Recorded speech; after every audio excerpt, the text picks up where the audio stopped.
சிரிச்சு மச்சம் ஒன்ன பார்த்து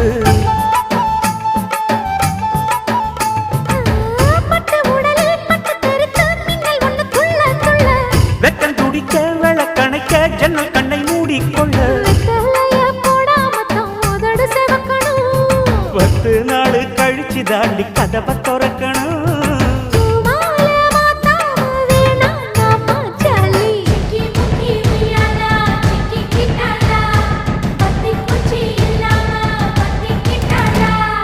மச்சாங்கிட்ட முந்தானைய தந்து வப்பாளா